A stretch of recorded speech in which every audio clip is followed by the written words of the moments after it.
ప్రజాస్వామ్య దేశంలో మీడియా అంటే ఫోర్త్ పిల్లర్ అంటాం.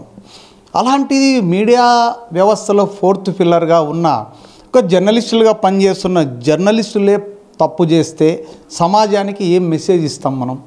సాటి జర్నలిస్టు ఇది తప్పు అని ఆపడానికి వెళ్ళిన TV9 జర్నలిస్టును సైతం దుర్భాషలాడుతూ ఆయన పైన దాడి చేయడానికి ప్రయత్నించారు. ఇది ఎక్కడ జరిగింది ఏంటి అనుకుంటారా? సాక్షాత్తు మనతో ఆ జర్నలిస్టే మన దగ్గర ఉన్నారు. సార్ నమస్తే. నమస్తే. ఏం జరిగిందో ఒకసారి చెప్పండి సార్ ప్రజలకి. కనేకల్ మండల హెడ్ క్వార్టర్లో 4వ RBK సెంటర్ సచివాలయం, 4వ సచివాలయం రామ్నగర్లో ఉంది. ఆ రామ్నగర్ సచివాలయానికి ముందుగానే ఒక RMB రోడ్డు ఉంది. RMB రోడ్డుకి ఆనుకొని ఒక జర్నలిస్ట్ ఆంధ్రజ్యోతి విలేకరి గోవర్ధన్ అనే వ్యక్తి ఆ కన్స్ట్రక్షన్ స్టార్ట్ చేశాడు. అది యాక్చువల్గా స్టార్టింగ్లోనే ఎవరిది కన్స్ట్రక్షన్ అనుకుంటే గవర్నమెంట్ది కన్స్ట్రక్షన్ చేస్తున్నారేమో, నేను పట్టించుకోవాలి కొన్ని రోజులు, నాకు తెలియదు. తర్వాత వేరే వాళ్ళు చెప్పిన తర్వాత ఇది ప్రైవేట్ కన్స్ట్రక్షన్ అంటే నేను ఇన్వాల్వ్ అయ్యి అక్కడికి వెళ్ళాను అనమాట. వెళ్ళి విజువల్స్ తీసుకుంటూ ఉన్నాను. యాక్చువల్గా అంటే ఈ కట్టడం రోడ్డుకి అడ్డంగా ఉంది, ఏంది కథ అని అలా తీసుకునే టైంలో ఆ గోవర్ధను, వారి అత్తగారు లీలావతి, మరి వారి కుమారుడు, మరి వారి భర్త, వీళ్ళంతా నా పైన దుర్భాషలాడుతూ నీదా అదేమైనా, మీ అప్పదా ఏమైనా ఆ స్థలము, మేము పట్టుకున్నాం, మేము కట్టుకుంటాం అని అంటున్నారు. నేను సూటిగా ఒక ప్రశ్న అడుగుతున్నా విలేకరిని, అసలు రోడ్డుకు ఆనుకొని అక్కడ కన్స్ట్రక్షన్ చేయాల్సిన అవసరం నీకేముంది? ఓకే, నువ్వు చేస్తున్నావు, ఆ కన్స్ట్రక్షన్కి ఏమైనా గవర్నమెంట్ నుంచి నీకేమైనా అనుమతులు ఏమైనా వచ్చాయా? వస్తే నాకు చూపించు అని అడిగినాను. అనుమతులు నీకు చూపించాల్సిన అవసరం ఏముంది? అసలు నువ్వెవరు? నీకు చూపిను, నేను కట్టుకుంటాను, ఎవరు ఆపుతారు చూస్తాం, నేను కడతాను. సరే, నేను ఒకటే మాట చెప్తున్నా సూటిగా, ఒక జర్నలిస్ట్గా నేను ప్రశ్నిస్తున్నాను. సమాజానికి ఉపయోగపడిన స్థలాన్ని ఒకరు అక్రమంగా ఒక పత్రికను అడ్డు పెట్టుకొని ఒక దౌర్జన్యంగా కట్టుకోవడం అనేది చాలా శోచనీయం. నిజంగా ఒకసారి ప్రజలంతా ఏమనుకుంటున్నారో ఒకసారి ప్రజల దగ్గరికి వెళ్ళి కనుక్కోండి. ఒకసారి మీరు అసలు నేను ఇతను చేస్తున్న కన్స్ట్రక్షన్ కరెక్టా కాదా, అసలు ఏంటి అనేది ఒక్కసారి మీరు ఆత్మపరిశీలన చేసుకోమని అడుగుతున్నాను నేను. అధికారులను కానీ అనధికారులు కానీ అతనికి ఎవరైతే సపోర్ట్ చేస్తున్నారో వాళ్ళందరికీ షూట్గా ఒక ప్రశ్న అడుగుతున్నాను నేను. వాళ్ళని చాలామంది ప్రశ్నలు అడిగారు. ఇంతమంది రోడ్డుకు అడ్డంగా కట్టుకున్నారు కదా, వాళ్ళందుకు నువ్వు ఆపలేకపోయావని. దానికి కూడా నేను సమాధానం చెప్తున్నాను. ఎందుకంటే అవి నా పీరియడ్లో జరిగినట్టు కాదు, నేను జర్నలిస్ట్ కాకముందు నుంచి కూడా ఆ కన్స్ట్రక్షన్ జరిగాయి. వాళ్ళంతా పేదవారు, కటిక దరిద్రంలో ఉన్న పేదవాళ్ళు కొట్టాలు వేసుకొని చిన్నగా వాళ్ళు అభివృద్ధి చెందుతున్న సమయంలో వాళ్ళు చిన్నగా ఒక చిన్న హౌసులు కట్టుకొని వాళ్ళు ఏదో జీవనం సాగిస్తున్నారు. వాళ్ళని ప్రశ్నిస్తున్నారు. నాకు అంత శక్తి అంత ధైర్యం నాకు ఆ భగవంతుడు ఇవ్వలేదు, దాన్ని తొలగించి అప్పుడు దీన్ని తొలగిస్తాం వాళ్ళు అంటున్నారు. నేను తొలగించాల్సింది ప్రివేషన్ పీరియడ్లో ఉన్న ఒక బిల్డింగ్ని ఆపాల్సిన ధర్మం మీకు ఉందిగా.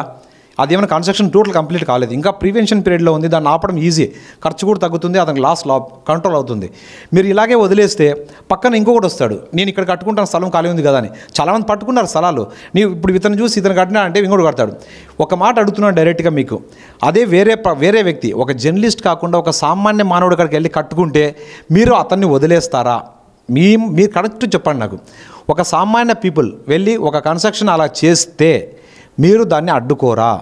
100% అడ్డుకుంటారు. నేను చూపిస్తా, అలాంటివి అడ్డుకున్న విషయాలు చాలా ఉన్నాయి. మీరు అసలు ఎక్కడ తీసుకెళ్తున్నారు వ్యవస్థని ఒకసారి ఆలోచించండి. రోడ్డుకి ఎంత దగ్గరగా ఉంది, కొంచెం లోపల వేసుకుంటే నేను కూడా పట్టించుకునేవాడిని కాదు. చాలా దగ్గరగా రోడ్డుకి జస్ట్ 4 అడుగులు 5 అడుగుల దూరంలో మాత్రమే కన్స్ట్రక్షన్ చేశాడు. ఇప్పుడు ఆయన షాపింగ్ కాంప్లెక్స్ కడతాడు. కట్టిన తర్వాత షాపులు బాడికి ఇస్తాడు. బాడికి ఇచ్చిన తర్వాత ఏం చేస్తారు? వ్యాపారం చేయడానికి వచ్చే ప్రజలు అతని షాప్ ముందు 3 మెటికలు పడతాయి, అంటే 3 అడుగులు ముందుకు వస్తుంది. ఆ ముందు బైకులన్నీ ఆపుతారు. అవన్నీ రోడ్డుకి అడ్డంగా జరుగుతాయి కదా. భావి తరాలకు ఏమొస్తుంది అసలు? రేపు పొద్దున్న సిటీ డెవలప్మెంట్ అయినప్పుడు రోడ్డు విస్తీర్ణం జరిగేటప్పుడు ఎలా చేస్తారు? అప్పుడు వాడు పంచాయతీలో నుంచి మళ్ళీ అప్రూవల్ తీసుకుంటాడు, ఎంజాయ్మెంట్ కాపీ తీసుకుంటాడు, కోర్టుకి వెళ్తాడు. ఇంత అవసరమా అని నేను అడుగుతున్నా. ప్రివెన్షన్ పీరియడ్లో ఏదైనా సమస్యను ఆపగలిగితే ఒక జర్నలిస్ట్గా నేను అడుగుతున్నా, వేరే ఉద్దేశం కాదు. నాకు ఆ జర్నలిస్ట్ మీద కోపం కానీ పగ కానీ ద్వేషం కానీ ఏమీ లేవు. ఒక జర్నలిస్ట్గా దాన్ని రోజు నేను వెళ్తూ చూస్తుంటాను కాబట్టి ఇంత దౌర్జన్యంగా కడితే రేపు పొద్దున జర్నలిస్ట్ గురించి ప్రజలు అసలు ఏమనుకుంటారు? మనం సమాజాన్ని కాపాడాల్సిన జర్నలిస్టులే మనం ఇలా కడితే సామాన్య ప్రజలకు ఎలాంటి మెసేజ్ ఇస్తున్నట్టు మనము ఒకసారి ఆలోచించండి. మీకు అదేం పెద్ద సమస్య కాదు. మీరు తీసుకోండి, రెవెన్యూ డిపార్ట్మెంట్ అడిగి మీకు ఇళ్ళ పట్టాలు తీసుకోండి, ఇల్లు 10 పట్టాలు తీసుకొని లోపల కట్టుకోండి, ఎవరు వద్దని చెప్పరు మీకు.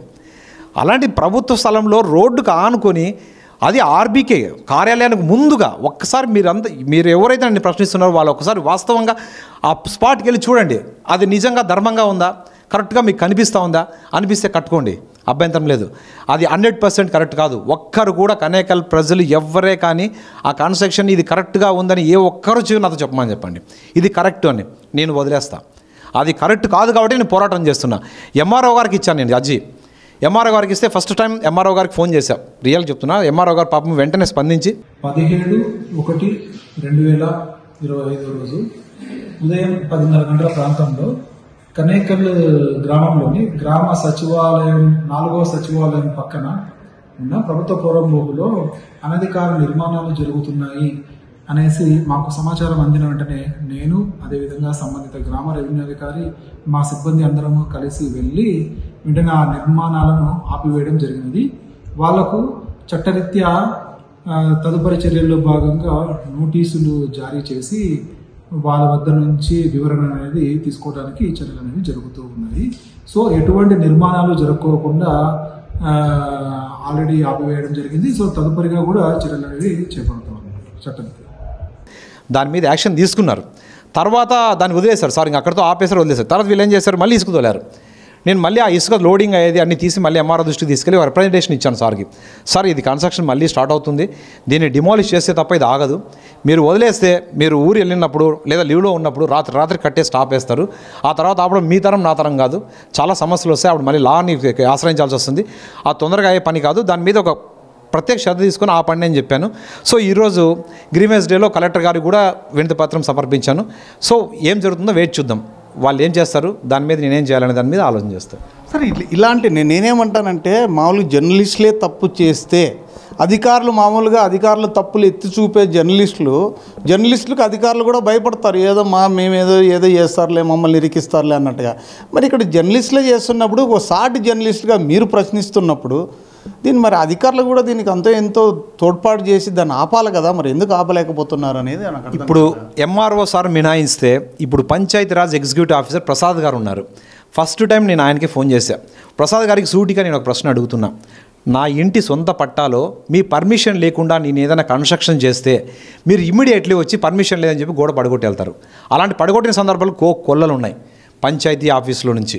మరి ఎందుకు పర్మిషన్ లేదు గవర్నమెంట్ ల్యాండ్లో మీరు ఎలా వారిని అతన్ని సపోర్ట్ చేస్తున్నారు? సపోర్ట్ చేసింది కాదని ఇంటి కొలాయి కూడా కలెక్షన్ ఇచ్చాడు ఆయన, మహానుభావుడు ప్రసాద్ గారు ఎగ్జిక్యూటివ్ ఆఫీసర్. కొలాయి కనెక్షన్ ఇచ్చాడు.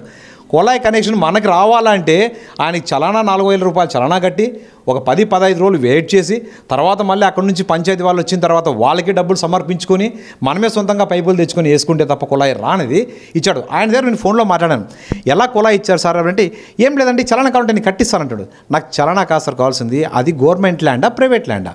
ప్రైవేట్ ల్యాండ్ పట్టా ఉందంటే కట్టుకోండి, గవర్నమెంట్ ల్యాండ్లో కడితే మాత్రం బాగోదు అని చెప్తే ఆయన వెంటనే దీని మీద పై అధికారులకు వెళ్తానంటే ఒక 10 నిమిషాల్లోనే వాళ్ళ అధికారులు పంపించి దాన్ని రిమూవ్ చేశాడు.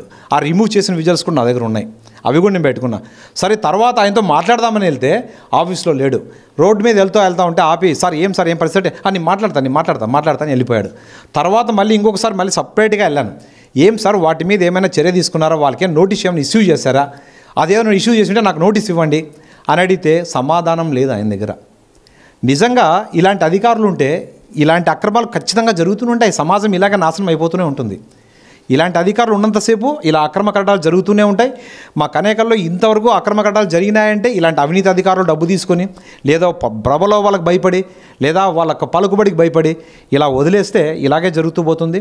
ఇలాగే వదిలేస్తే ఇంకా ప్రభుత్వ స్థలాలంటూ ఏమీ ఉండవు. మనకు ఇదే పరిస్థితి. దీని మీద అధికారులు వెంటనే చర్యలు తీసుకొని దాని మీద యాక్షన్ తీసుకోకపోతే ఇక కొంత ఇతను చూసి ఇంకో 10 మంది రెడీ అవుతారు, మేము కట్టుకుంటాం పక్కన మాకేం ప్రాబ్లం ఉందని. ఇంకొక విషయం, ఇతను ఏమంటున్నారంటే వాళ్ళంతా అక్కడి నుంచి ఉరవకొండ రోడ్ నుంచి కనేకల దాకా మొత్తం అంతా కట్టుకుంటూ వచ్చారు కదా, వాళ్ళందరూ తీసేసుకుంటారా నన్ను అడుగుతున్నారు. అది ఎంతవరకు ధర్మం? నేను వెళ్తే అవుతుందా? ఒక ఎమ్మెల్యే చేతే కాని పని ఒక సామాన్యుడిగా ఒక సామాన్య జర్నలిస్ట్గా నేను చేయడం అవుతుందా? దానికి ఎంతో ప్రొటెక్షన్ కావాలి, లా కావాలి, దానికి చాలా ఉంది. ఆ ప్రొసీజర్ డిఫరెంట్. కానీ ప్రివెన్షన్ పీరియడ్లో ఆపగల శక్తి ప్రతి ఒక్కరికి ఉంటుంది. అధికారికి అయితే 100% ఉంటుంది. దాన్ని 100% డిమాలిష్ చేయాలని నేను కోరుకుంటున్నాను. ఎందుకంటే ఎప్పుడైతే దాన్ని డిమాలిష్ చేస్తారో మనం ప్రజలకు ఒక మంచి మెసేజ్ ఇచ్చిన వాళ్ళు అవుతాం. సో గవర్నమెంట్ ల్యాండ్లో కన్స్ట్రక్షన్ చేస్తే వీళ్ళు ఖచ్చితంగా పడగొడతారా అని భయం పుడుతుంది జనాల్లో. ఇంకోటి ఎవడు కన్స్ట్రక్షన్ చేయడానికి ముందుకు రారు. అప్పుడే ప్రభుత్వ స్థలాలు నిలబడతాయి తప్ప లేకపోతే 100% ప్రభుత్వ స్థలాలన్నీ అన్యాక్రాంతం అయిపోతాయి. జర్నలిస్టులకి మామూలుగా ప్రభుత్వం నుండి జర్నలిస్టులకి ఒక స్థలాలు ఇంటి స్థలాలు అనేది మంజూరు చేస్తారు. నేను గత 16 సంవత్సరాల నుంచి నేను TV9 సంస్థలో పనిచేస్తున్నాను. ఏ రోజు కానీ నాకు ఇంటి స్థలాలు కావాలని ఏ రోజు కానీ నేను ఎంఆర్ఓలు కానీ అర్జించింది లేదు, తీసుకుపోయింది కూడా లేదు. ఎందుకంటే నాకు ఆల్రెడీ ఉంది కాబట్టి నేను తీసుకోకుంటే ఇంకొక లబ్ధి పొందాడనే ఉద్దేశంతో నేను ఒక సెంటు స్థలాన్ని కూడా గవర్నమెంట్ నుంచి నేను తీసుకోలేదు. యాజ్ ఒక జర్నలిస్ట్గా నాకు అక్రిడేషన్ పొందిన జర్నలిస్ట్ కాబట్టి నాకు ఎలిజిబిలిటీ ఉన్నా కూడా నేను స్థలాన్ని తీసుకోలేదు. నేను హానెస్ట్గానే ఉన్నాను, ఆల్మోస్ట్ హానెస్ట్గానే ఉన్నాను, నిజాయితీగానే పనిచేస్తాను, నిజాయితీగానే ఉంటాను. అంతేకాని మీకు స్థలాలు లేవా? కొలలు స్థలాలు తీసుకున్నారు. ఏ జర్నలిస్ట్ని తీసుకున్నా కనేకల్లో మరీ దారుణం అంటే దారుణం. ఒక్కొక్క విలేకరికి 3-4 ప్లాట్లు తీసుకుని ఆ ప్లాట్లు మళ్ళీ ప్రైవేట్ వ్యక్తులకి లక్షల రూపాయలకి అమ్ముకుంటున్నారు. ఈరోజు రేపు జరిగిపోయేది కూడా అదే. ఆ కాంప్లెక్స్ కట్టేసి మొత్తం కన్స్ట్రక్షన్ అంతా కంప్లీట్ అయిన తర్వాత ఒక సంవత్సరం ఎంజాయ్ చేసి దాన్ని 20 లక్షలకో 30 లక్షలకో అమ్ముకొని క్యాష్ చేసుకునే తత్వం తయారైపోయింది. జర్నలిస్ట్ ఎవడు నిజాయితీగా పనిచేసుకోవట్లేదు. ఎవరో ఒకరో ఇద్దరో నిజాయితీగా చేసేవాళ్ళు ఉంటారు. వాళ్ళ వల్ల అంతో ఇంతో ఈరోజు జర్నలిజం అనేది బతికుంది. అది నిజంగా అన్న చెప్పినట్టు ఒక జర్నలిస్ట్ వెళ్తే రోడ్డు మీద నమస్కారం అన్న అనేవాళ్ళు గతంలో. ఈరోజు ఎలా ఉందంటే వెళ్తున్నా అంటారు.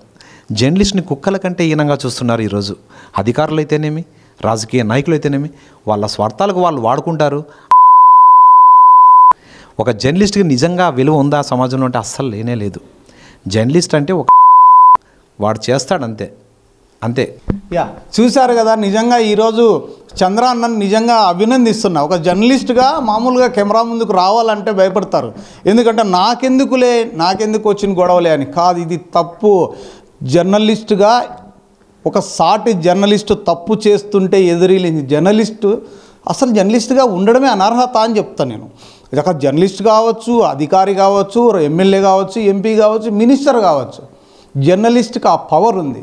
ఆ పవర్ ఉన్నప్పుడు సాటి జర్నలిస్టు తప్పు చేస్తుంటే ఆపలేనప్పుడు ఇంకా మనం ఎందుకు పని చేయాలి వ్యవస్థలో?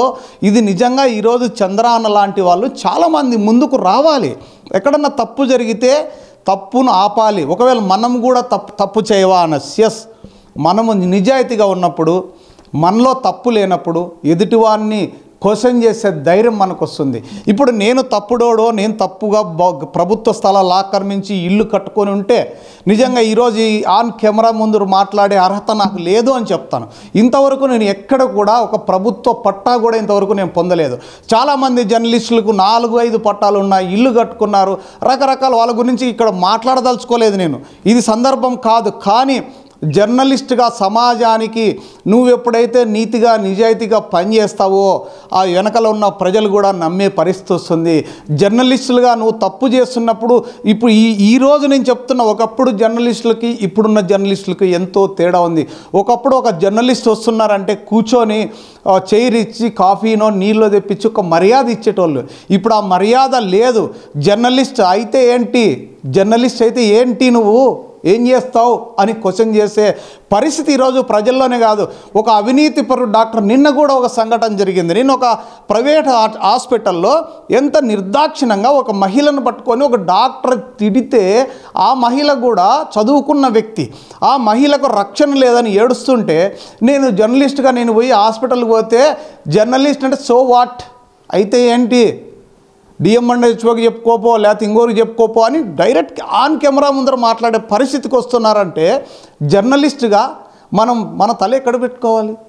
అసలు ఈ అక్రిడేషన్లు ఎందుకు, జర్నలిస్టులు ఎందుకు, టీవీ ఛానళ్ళు ఎందుకు, ఇవన్నీ ఎందుకు? ఒకసారి ఆలోచన చేయండి, ఆత్మ పరిశీలన చేసుకోండి. నిజంగా మీకు గనక లేకపోతే ప్రభుత్వం నుంచి పట్టాలు తెచ్చుకోండి. ఎన్నో గవర్నమెంట్ ల్యాండ్లు ఉన్నాయి. అర్హత ఉంటే ప్రభుత్వం పట్టాలు ఇస్తుంది, ఇల్లు కూడా కట్టిస్తుంది. ఎక్కడో ప్రభుత్వ స్థలం ఉంది కదా అని రోడ్లను కబ్జా చేసి, మున్సిపాలిటీ కబ్జా చేసి, గ్రామ పరిధిలో ఉన్నట్టు కబ్జా చేసి, రోడ్డు స్థలాలన్నీ ఆక్యుపై చేసి కమర్షియల్ బిల్డింగులుగా కట్టి ఈ విధంగా చేస్తే మనం సమాజాన్ని ఎక్కడికి తీసుకుపోతున్నామని నేను అడుగుతున్నా. కరెక్ట్, ఈరోజు కనేకల్లో జరుగుతుంది, రేపు నార్పల్లో జరుగుతుంది, లేకపోతే గుత్తిలో జరుగుతుంది, గుంటకల్లో జరుగుతుంది, అనంతపురం టవర్ క్లాక్ సర్కిల్లో మున్సిపల్ స్థలాన్ని కూడా కబ్జా చేసే జర్నలిస్టులు రారా అని నేను అడుగుతున్నా. అందుకనే దీనిపైన ప్రజాప్రతినిధులు కావచ్చు, అధికారులు కావచ్చు ఖచ్చితంగా చర్యలు తీసుకోవాలి. చర్యలు తీసుకోకుండా ఆ బిల్డింగ్ కనుక అలాగే కడితే దీనిపైన AP39 టీవీ కూడా పెద్ద ఎత్తున ఆందోళన చేయబోతోందని ఈ సందర్భంగా అధికారులను కానీ ప్రజాప్రతినిధులు కానీ హెచ్చరిస్తున్నానని చెబుతున్నా.